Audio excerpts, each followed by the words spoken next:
If you're researching what products to dropship and you're looking in all the wrong places, you are going to fail. Want to know why? Let's say you're using a product research software, for example. It's going to show you the same products that it does to over 60% of its users. You will never be able to stand out against the competition because your product is going to be too saturated. So how do you find dropshipping products with a lot of demand that no one else is selling? I scoured the internet to give you unexpected methods from not one, but 4 dropshipping experts. In this video, you're going to learn how to do research that actually works so you can start making money on dropshipping.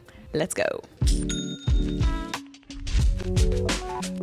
I found this first method on Reddit, so credit goes to the user Just Some Business Guy. So in commerce, there are only 2 options. You either create demand or you fulfill demand. His theory is that in dropshipping, we do not create demand. Since we are selling products that are already being sold elsewhere, we are only fulfilling demand. As long as you follow that logic, you will never choose a product that you won't be able to sell again. First step, you find demand not being met. How? SEO.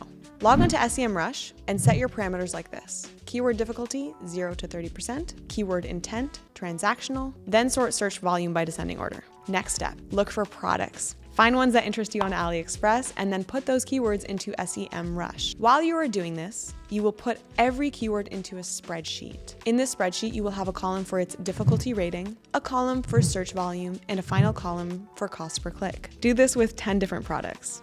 Once you start getting a gauge for keywords that have low difficulty, high search volume, and low cost per click, you can screenshot this if you need, then the next step is to do research on what your competition is doing. In SEMrush, you will look at the search engine ranking positions, SERPs for short, and you're gonna do this for your specific keyword. The SERP, by the way, guys, is what results show up on Google just like this. Here you'll wanna notice how many of the top 10 results are sellers. All sellers means high competition. And if those sellers are big guys like Walmart and Amazon, that also means high competition. But don't let this discourage you because there is a portion of customers that prefer to shop small. A huge green flag is if there is no strong brand for your product keywords at all. You can be the one to swoop in and take that spot. And also, guys, we have a list of 150 dropshipping products that is certified by the Shopify team. So if you want to check that out, I will link that as well. If you're finding this video helpful so far, don't forget to give us a like. It's a small thing that you can do for me and this channel because the algorithm tends to like that kind of stuff. This channel that you're watching right here is called Learn with Shopify. It's an official Shopify channel that teaches you how to grow an e-commerce business. So if you're an entrepreneur, then consider subscribing. All right.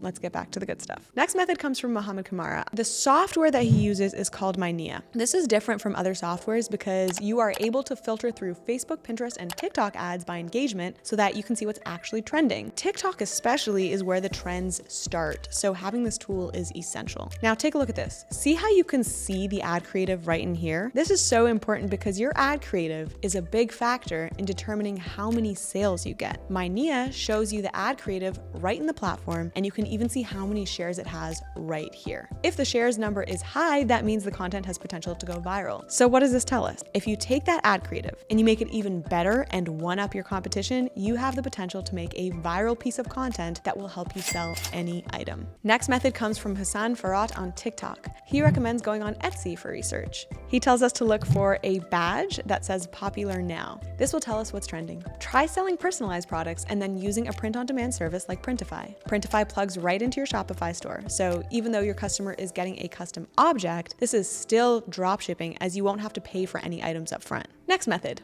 This one is completely free and will take a lot less time than the other research methods. First, head over to TikTok Creative Center. This will show you all the trending ads that are live now. Pick a product you like, get their website URL, and then head over to dropship.io. Dropship.io has a sales spy tool that tells you how much your competition is making. The higher their monthly sales, the better. I only just learned about this tool yesterday and was super excited to share, so if any of you have used it in the past and found success, let me know in the comment section down below.